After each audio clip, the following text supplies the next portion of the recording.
பொதிகை மலர் web டிவிக்காக செய்திகள் வாசிப்பது விழுப்புரத்திலிருந்து பொன்னுசாமி. 14 அம்ச கோரிக்கையை வலியுறுத்தி விழுப்புரம், திருச்சி, மதுரை 3 மையங்களில் வரும் ஏப்ரல் 28ஆம் தேதி மறியல் நடக்க உள்ளதையொட்டி மத்திய அரசு பழைய ஓய்வூதிய திட்டத்தை ரத்து செய்துவிட்டு புதிய ஓய்வூதிய திட்டத்தை அமுல்படுத்தியது. அதை பார்த்த பல மாநில அரசுகளும் செய்தன. ஆனால் தற்போது பல மாநில அரசுகள் பழைய ஓய்வூதிய திட்டத்தையே மீண்டும் வழங்கிவிட்டன. மத்திய அரசும் கூட ஒருங்கிணைந்த ஓய்வூதிய திட்டம் என்ற ஒன்றை அறிமுகப்படுத்தியுள்ளது. ஆனால் தமிழக அரசு இதுவரை பழைய ஓய்வூதிய திட்டத்தினுடைய அமுலாக்கம் குறித்து எந்த கருத்தும் கூறாமல் இருக்கிறது. இரண்டாவதாக, கொரோனா காரணத்தை காண்பித்து சரண் விடுப்பு ஊதியத்தை ரத்து செய்தார்கள்.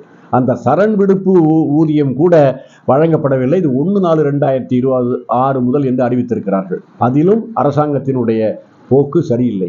மூன்றாவதாக, நிரந்தர ஊதிய விகிதம் இல்லாத பணியாளர்களான தூய்மை காவலர்கள், துப்புரவு பணியாளர்கள், ஊராட்சி களப்பணியாளர்கள், மேல்நிலை நீர்த்தேக்க தொட்டி பணியாளர்கள், டாஸ்மாக் பணியாளர்கள், அது மட்டுமின்றி சிறப்பு காலமுறை ஊதியத்தில் இயங்கி வரும் சத்துணவு திட்ட பணியாளர்கள், அங்கன்வாடி பணியாளர்கள், ரேஷன் கடை பணியாளர்கள், இவர்களுக்கெல்லாம் நிரந்தர ஊதிய விகிதம் வேண்டும் என்ற கோரிக்கை இதுவரை ஏற்கப்படவில்லை. அந்த கோரிக்கையை வலியுறுத்தியும், மூன்றாவதாக பொதுமக்களுக்கும் பணியாளர்களுக்கும் பயனளிக்கக்கூடிய வகையிலே பொது விநியோக திட்டத்திற்கென தனித்துறை உருவாக்கப்பட வேண்டும் என்ற மாண்புமிகு முதல்வர் அவர்களினுடைய தேர்தல் அறிவித்த அந்த கோரிக்கையும் நிறைவேற்றப்படவில்லை.